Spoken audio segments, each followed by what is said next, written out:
Silence. Deep, heavy silence. It wasn't courtroom quiet, it was the sort of silence that creeps up into your chest, tightens a band around your lungs, and makes each heartbeat boom like thunder.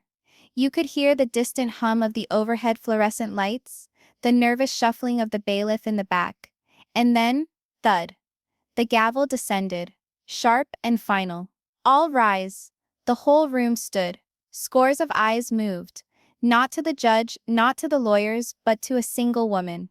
Robyn Brown. She sat at the defense table, her head lowered so low that her dark hair hid most of her face. Her shaking hands clutched a tissue that was already moist with tears. She seemed smaller than usual, fragile even, like a woman burdened with a weight far too heavy for her to bear. Her mouth trembled as if she was mouthing silent prayers, but no sound escaped. To everyone who was seeing it, it wasn't nerves. It was fear. Plain, raw fear. Seated opposite her, Christine Brown was stiff. Her teeth gritted, her eyes red but burning with a flame that had been smoldering for years. Next to her, Janelle's face was white. Her hands clasped tightly in her lap, the knuckles on them white. Meri, in the distance, had her arms folded, her face impassive, but her silence spoke volumes. And then of course there was Kody. He sat straight behind Robyn, his arms folded tightly across his chest, his golden curls in slight disarray, his face a scowl of fury. But beneath the mask, if you looked closely enough, was something different: panic. The atmosphere was thick, heavy, stifling. It seemed as though the walls themselves were listening, waiting, holding their collective breath like everyone else. The judge's throat cleared. Court is now in session. The issue before us today involves claims of manipulation, emotional abandonment, and the erosion of family trust. We will be hearing evidence. Robyn tipped her head back, her tear-stained eyes scanning the courtroom wildly, hoping to see a friendly face. But there were none. Not even Kody's eyes softened, and then everything changed. Christine's attorney stood. Tall, stern, authoritative. His suit was crisp sharp, his tie precision knotted, but it wasn't his posture that drew the room's attention. It was the gleam in his eyes. A flame. A tempest. He clutched something tiny. Mundane. Nearly nondescript. A USB drive. The attorney held it aloft, his voice booming. This little device bears the truth Robyn Brown has concealed for years. Today that truth will at last be revealed. The words sliced through the courtroom like a knife. Gasps echoed in the air. A reporter in the back almost dropped his pen. Someone whispered, "What's on it?" Another leaned forward so far, they almost fell out of their chair. Christine's hand went up to her chest, as if she'd been hit. Janelle's eyes went wide, her breath catching in her throat. Even Kody's tough front broke. His lips set hard, his jaw muscles tense, his face pale as if blood had been sucked out of it. But the most shattered reaction of all belonged to Robyn. Her mouth opened, her words small, weak, shaking. "No, you can't." It wasn't a protest, it was an appeal. A plea of desperate desperation that held 1,000 underlying terrors. The lawyer didn't hear her. He moved deliberately, slowly to the evidence screen, each step reverberating through the room like a countdown to catastrophe. With calculated precision, he inserted the USB into the socket. The big screen at the front of the courtroom lit up. All eyes were fixed upon that glowing rectangle. The judge leaned forward. Christine clutched the edge of her seat, her fingernails pressing into the wood. Janelle's lips whispered something, perhaps a prayer, perhaps an oath. Kody leaned forward, his breathing shallow, his fists tight, and Robyn crumpled against the table, her sobs drowned out by her shaking hands. She rocked back and forth, as if preparing for an explosion, only she anticipated. The lawyer's voice thundered once more. "Ladies and gentlemen, the moment of truth has arrived." The screen flashed. Black, then static, then sound. Robyn's voice. "If you listen to Christine and Janelle, they'll turn the kids against you. Stay with me, Kody. I'll never betray you." The room stopped. It was her. No question. Robyn's voice, whispery, cunning, recorded in secret. Christine gasped, her body spastically jerking like it had been stabbed. Tears flowed down her face in an uncontrollable stream. Janelle put her hand over her mouth, shaking her head, her entire body shaking. Meri dropped her eyes, silently shaking her head, as though she had known, but had hoped she was mistaken. Kody sat rigid, his red face clenched, his jaw set. For once he didn't come to her defense. And Robyn, she wailed, a raw, guttural cry of pain, fear and shame. That's not the whole story, she screamed. You don't understand. But the courtroom did not care. The truth was playing, and no words could take that back. The lawyer pushed play once more. More clips, more whispers, more evidence. Each one a dagger in the hearts of those who had trusted her. Emails flashed on the screen, words penned in Robyn's own handwriting, words that talked of schemes to set Kody apart, to draw him in, to drive a wedge between him and his other wives. The crowd gasped louder. Murmurs spread like waves dashing against boulders. A reporter breathed under her breath. This is larger than we had imagined. Robyn shook her head wildly, her tears dripping onto tissues clutched in her hands. No, no, no. She intoned like a broken record. And then the clincher. A private video journal. Robyn by herself in her bedroom, talking directly into the camera lens. Her voice cracked with despair. If I lose Kody, I lose everything. I can't let that happen. I'll fight, even if the family breaks apart. The courtroom went wild. Reporters sprang to their feet. The gallery collectively gasped. Someone stage whispered. She confessed. Another muttered. Everything's different now. Christine wept openly now, her body shaking with the accumulated years of betrayal at last acknowledged. Janelle braced herself on the bench, tears flowing silently. Even Meri, remote and reserved, brushed away a tear, her shoulders weighed down with sorrow. Kody struggled to stand, his face contorted with anger, but the bailiff shoved a firm hand onto his shoulder, pinning him back down. He curled his fist so hard, his knuckles went white. And Robyn? Oh Robyn. She leaned forward onto the table, her whole body shaking with tears. Her wails rang through the room, overpowering even the whispers of the crowd. Her mascara ran down her face, her fingers scrabbling at the wood as if she could claw herself out of the dream. There was no escape though. The USB had spoken. The truth was out, and in that instant, as the screen blinked to black, and the courtroom was screamed into stunned silence, everyone knew, this family would never be the same again. The screen pulsed, bright, cold, unforgiving. The answer, once buzzing with whispers, was noisily stifled. All eyes were still fixed upon the evidence display. Whatever was kept on the inside of that tiny USB drive was no longer a secret. It was alive, reliving right in front of them all. And the first thing they heard was Robyn's voice. Not the quivering, sobbing voice she used outside. Not the sweet voice she so often showed the world.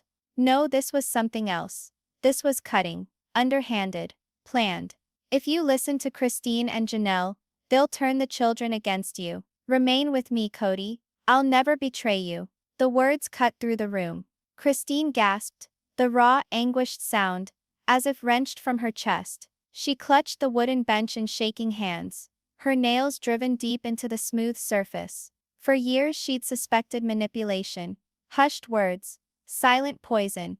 But now, hearing it spoken aloud, proved everything. Janelle squeezed her eyes shut, as if ignoring the voice would make the reality disappear. Her body tensed up. She muttered something to herself. Nobody heard, but her lips moved, forming the words. I knew it. Even Meri, who had sat stoic and silent through most of the trial, shifted uncomfortably in her seat, pale with a thin line of a mouth. She didn't weep, but the expression in her eyes was worse than tears. It was resignation, as if a truth she'd struggled to deny was at last, agonizingly, undeniable. And Kody, his face contorted, he grasped the arms of his chair, his fists clenched, his back stiff with tension. His eyes jumped between the screen and Robyn. It was the face of a man whose castle was crumbling brick by brick. Yet he still would not believe it. But Robyn? Oh Robyn. She splintered into pieces immediately. Her hands went to her mouth, stifling a scream. Tears ran down her face. her body shaking as if the air itself was poisoning her. "That's not what it sounds like," she wept. "You don't understand. Please. You don't understand why I said that." But no one got up to console her. Not even Kody. The attorney continued. "This was only the start," he stated icily. His fingers clicked the mouse again, and the second file appeared. On the screen, words came up. Lines of text. Emails. Emails penned by Robyn Brown. The text was in tiny letters, but the material was enormous. Evidence of manipulation. Words that articulated separation, of sowing seeds of uncertainty, of navigating Kody's heart like a vessel in turbulent seas. One email read, "Kody, don't let them make you feel guilty. They don't love you like I do. Christine just wants to control the kids. Janelle will never be there for you when it gets tough. They will deconstruct you, but with me you will never have to doubt loyalty. Don't waste your time on them." The courtroom was filled with murmurs. Others gasped in shock. Others muttered quietly, angrily. Reporters wrote furiously in notebooks, recording each word. Christine's hands were covering her face as she cried silently. Her shoulders convulsed with each sob. She had devoted decades of her life to this family. And now, written evidence proved that Robyn had described her as selfish, disloyal, and controlling. Janelle's lips quivered. She shook her head, tears streaming down her face. She had lost everything for Kody, for the children, for plural love, and Robyn was killing her with a few well-constructed sentences. The lawyer read the message aloud, every sentence a blow to the quiet. When he was done, he addressed the judge straight on. "Your Honor, this isn't love. This isn't loyalty. This is manipulation. A scheme to tear apart a whole family." Robyn shouted, banging her hands on the table. "No, that ain't true. I was just afraid. I didn't want to lose him. That don't mean I wanted to ruin anyone." Her crying was loud and shrill, but her words were overpowered by the next bit of evidence. The screen flickered once more. A video file this time. The date stamp was months old. The video jerky, handheld, like a covert diary record. And there she was, Robyn Brown, by herself. Her face chalky, her voice subdued, almost whispery. "If I lose Kody, I lose everything. I can't let that happen. I'll fight, even if the family breaks apart." The gallery erupted. Several gasped in shock. Others swore under their breath. One woman in the audience muttered, "She admitted it." Another whispered, "This is the proof we needed." Christine wept so hard it muffled even the whispers. She slumped forward, her body folding from the weight of the words. She had begged, pleaded, fought for years to be heard. And now, her darkest fears were true. Robyn had been willing to destroy them all just to keep Kody. Janelle's face was as white as snow. She shook her head, her lips forming a thin, quivering line. "How could you?" she breathed. "How could you do this to us?" Even Meri, taciturn, reserved, calloused, blotted her eyes with a tissue. She had suffered betrayal, broken heart, and loss. But hearing Robyn proudly confess to dismantling the family, it was too much, even for her. And then, Kody. He leapt up, the chair scraping the floor. His face was contorted with fury and desperation.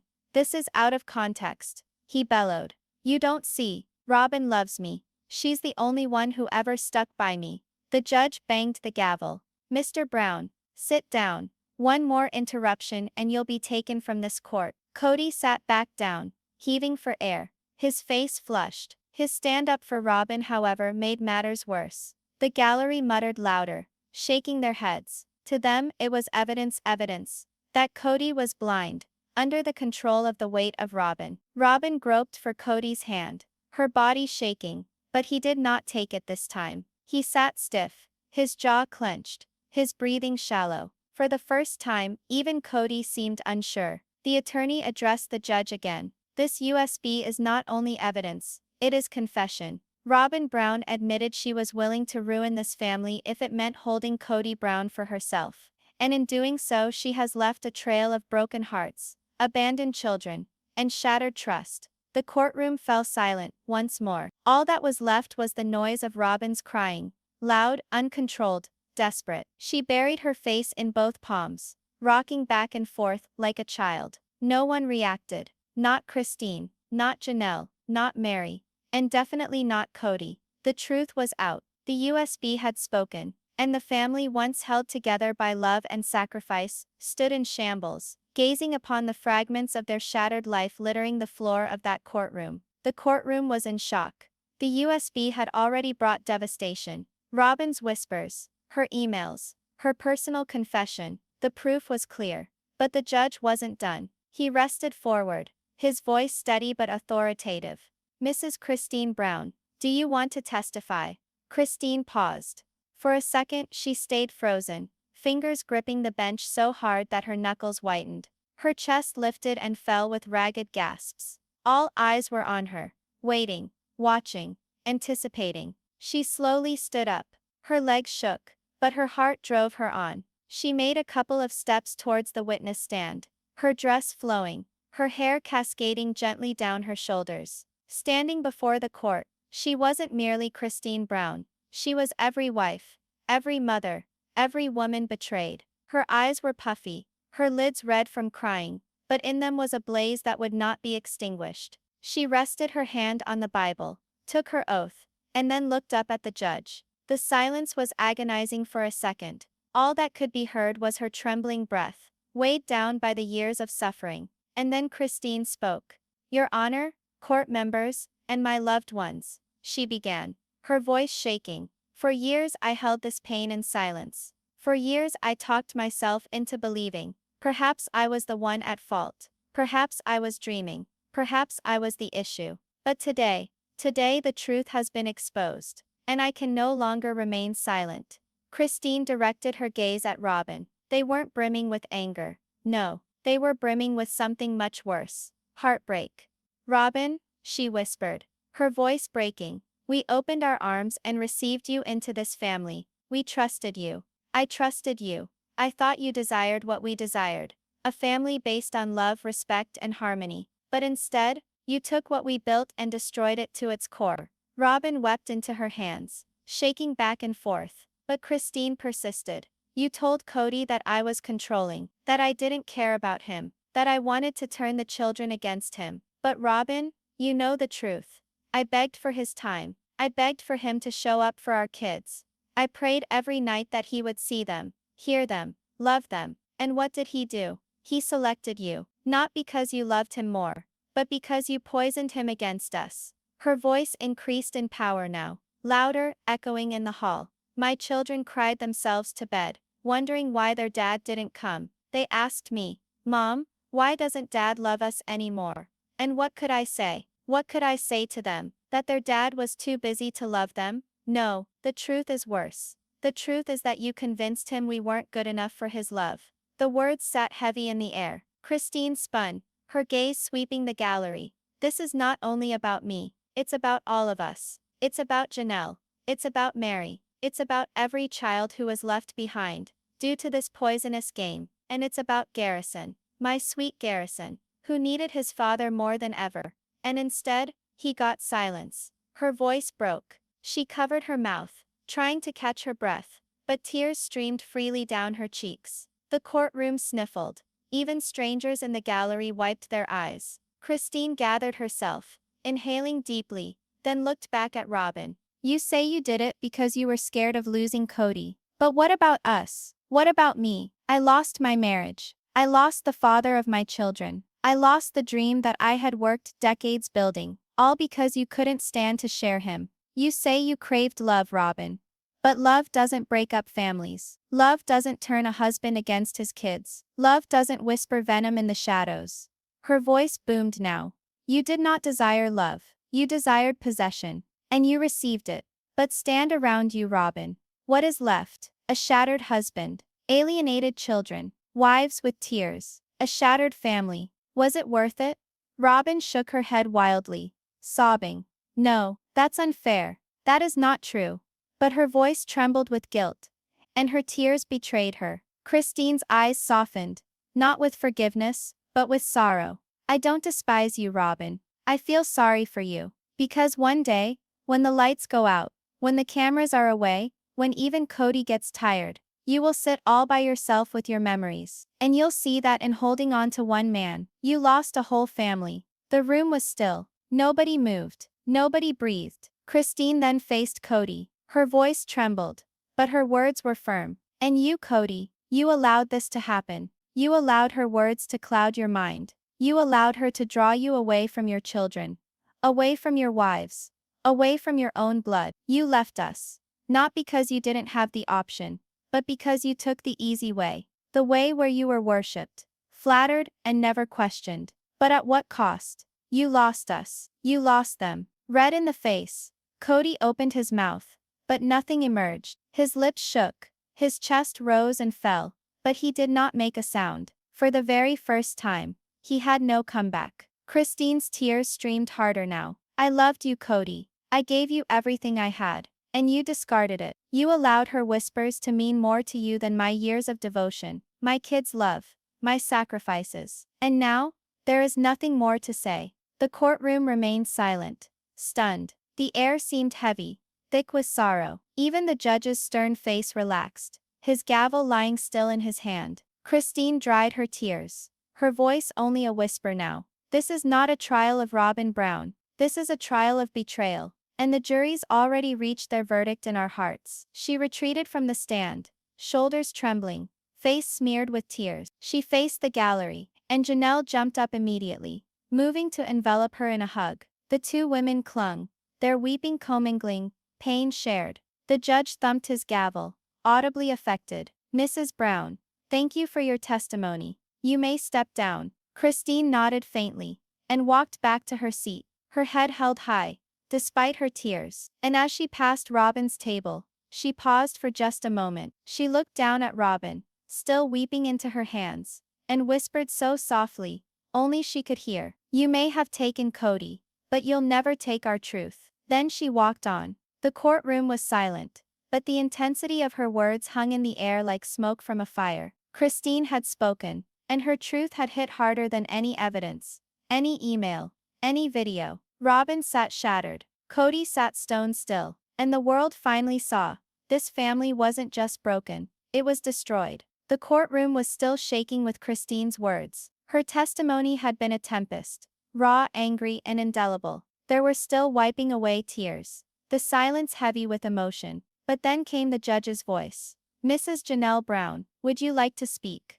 Everyone's eyes turned. Janelle sat up straight, her hands clenched tightly in her lap. She had been the quiet one, the calm one, the logical one, the peacemaker, for so many years. Today, though, she didn't appear so calm. Her jaw was set, her eyes blazing with a storm she'd been bottling inside her for far too long. She stood up slowly. Her heels rang out on the wooden floor like a drum beat as she moved towards the stand. Each step weighed. Years of betrayal, of sleepless nights alone, of weeping children in her arms. She lifted her hand, swore the oath, and sat down. But not like Christine. Janelle didn't weep immediately. She didn't shake. She stared at Kody, unmoving, steady, piercing. "Kody," she told him, her voice steady, but with an edge. "You and I have been together for 40 years. We created a life. We had 6 children together. And at all of it I attempted to support you. I attempted to believe your dream of family.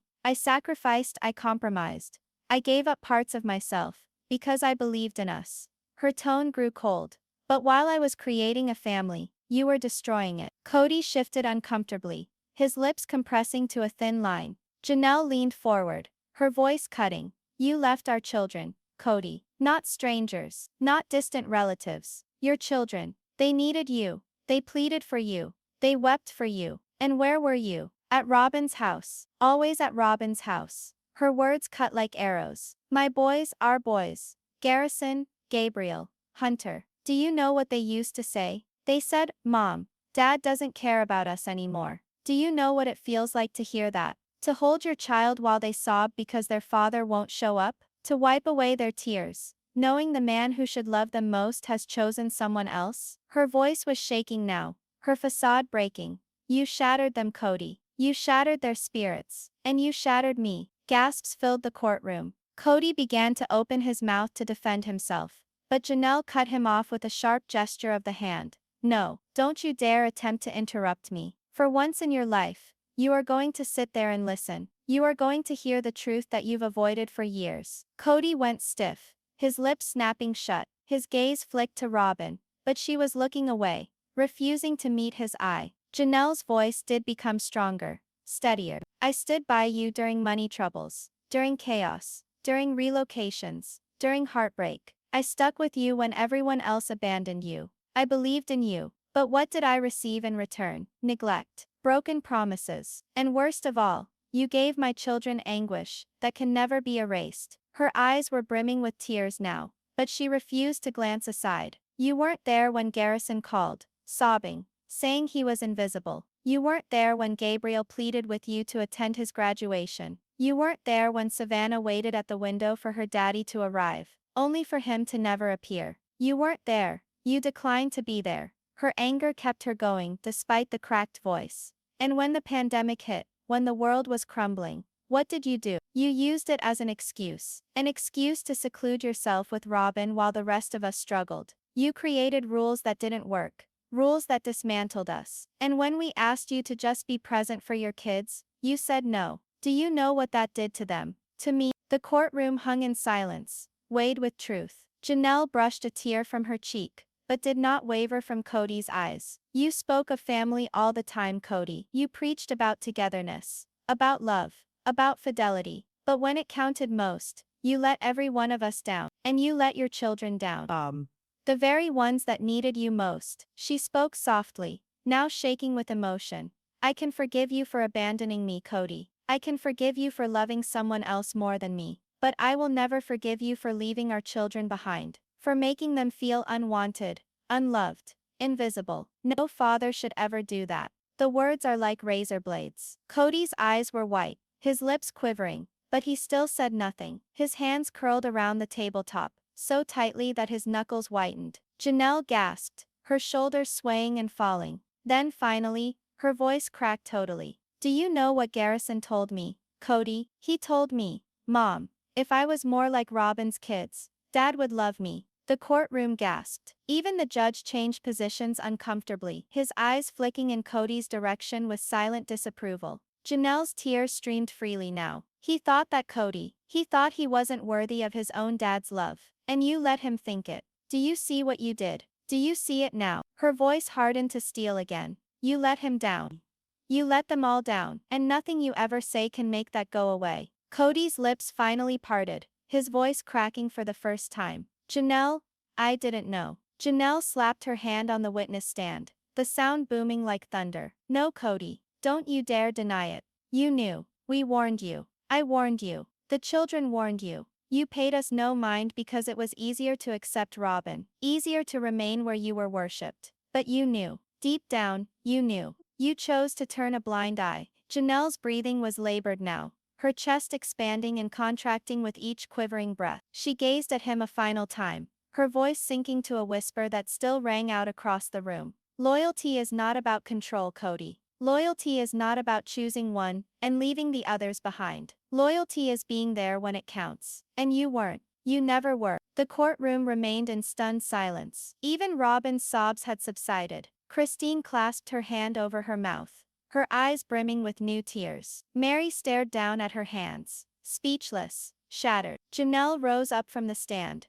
her tears falling on her cheeks, but her stance firm, unbroken. She turned away from Kody, saying nothing more, walking back to her chair. Her footsteps echoed like a drumbeat, final, unforgiving. And as she sat, the courtroom was different, thicker, keener, because Janelle's truth had been told. And Kody could no longer turn away. The air in the courtroom was so thick, it was like breathing through rock. Christine's tears, Janelle's rage, Robyn's shame, Kody's silence. Each soul in the room could sense it, the walls closing, the truth bearing down like a tidal wave. But the storm wasn't over. Not yet. The judge's gavel cracked once, not hard but deliberately. Order in the court, he uttered quietly. His tone wasn't harsh, it was firm, almost paternal. But underlying it was a sharp edge, a hint that the reckoning was imminent. He glanced over at Robyn, who crouched slumped at the defense table, her face in shaking hands. Her tears had run her makeup, her shoulders heaving with each shattered sob. Mrs. Robyn Brown, the judge continued in his harsh tone. You have heard the testimonies. You have seen the evidence from your own words. your own confessions. Do you have anything to say before this court renders its conclusion? The room came to an abrupt stop. Everyone leaned forward. Cameras snapped softly. Even the air conditioner seemed to suck in its breath. Robyn slowly raised her head. Her face white. Her lips shaking. Her eyes red, puffed out. Frantically searched for Kody. But Kody sat stiff.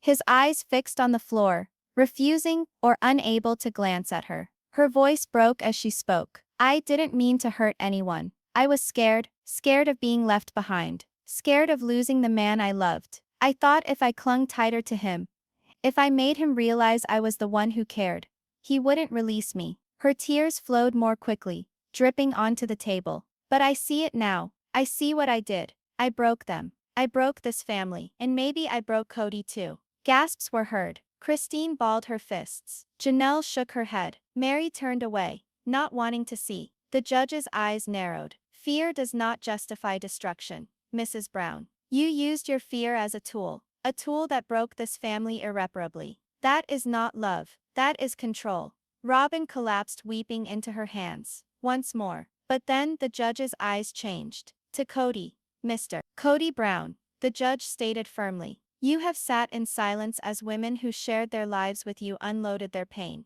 You have watched as the fruits of your decisions were revealed. Do you want to speak? The room became totally silent. Kody raised his head slowly. His eyes shone, his face white, his lips quivering. For once, the man who never had a speech, never had a defense, never had an excuse, looked lost. His words came in a low, shaking voice. I thought I was doing what was right. I thought I was doing what was right. I thought, if I held on to Robyn, if I chose stability, I could keep safe what was left of my family. But maybe I wasn't keeping anyone safe. Maybe I was just keeping myself safe. Christine's eyes went wide, her breath hitching. Janelle's mouth firmed into a hard line. Kody swallowed convulsively, tears welling in his eyes. I see it now. I left them. I left all of you. I said to myself, I had no choice, but the truth is, I made a choice. I chose Robyn over my children, over my wives, over everything we created. And now, his voice cracked. Now there's nothing left. His words were hollow, shattered, like a confession spoken too late. The courtroom was heavy with emotion. Gallery spectators sniffled, tissues held to their faces. The court reporter even stopped, fighting tears. The judge leaned forward, his voice commanding. Mr. Brown, Mrs. Brown, this court does not render legal judgments in affairs of the heart. But what I can tell you is this. You two are both guilty in the court of your family. Guilty of betrayal. Guilty of abandonment. Guilty of breaking the very bond you vowed to preserve. The gavel came down. Boom. Robyn winced. Kody shut his eyes. The judge's voice softened, though it was heavy with finality. This family might never recover. But today, the truth has been said. And sometimes, truth is all the justice we can manage. He placed the gavel down, the reverberation trailing into stillness. Christine brushed away her cheeks, puffing heavily but unshaken. Janelle sat rigidly, her hand clamped tightly around her daughter Savannah's. Meri sat in mutinous silence, her expression unbroken, though her eyes shone with unshed tears.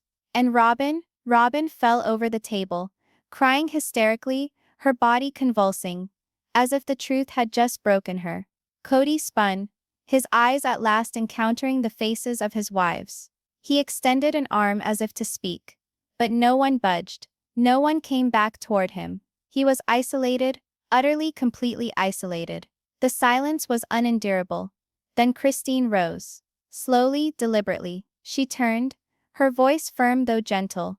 Even if this family is torn apart, we shall emerge from it. We shall take the truth with us. And no matter what, our kids will know, they were loved all along, even when their dad didn't do right by them. Janelle stood up alongside her, nodding, her arm around Christine's waist. She's right. This isn't about us anymore. It's about them, the children, and they deserve better. They always deserved better. The two women walked, joined in their hurt, empowered in their truth. Meri trailed behind, her steps uncertain but resolute. The doors of the courtroom opened. Light streamed in, shining a golden light upon their tear-stained faces as they emerged. Cameras flashed, journalists yelled questions. But they didn't halt. They moved forward, together, leaving the echoes of betrayal behind. Within, Kody sat like a statue. Robyn held on to him, pleading in tears. "We still have each other, don't we, don't we?" But Kody did not respond. He simply glared at the door where the others had exited, his face white, his eyes empty. For the first time, Kody Brown realized the reality. He hadn't lost only his wives. He had lost his family, his legacy, his very soul. The judge's words still hung in the air as a chilling refrain. "You stand guilty in the court of your family." And that was a verdict neither Kody nor Robyn would ever be able to flee.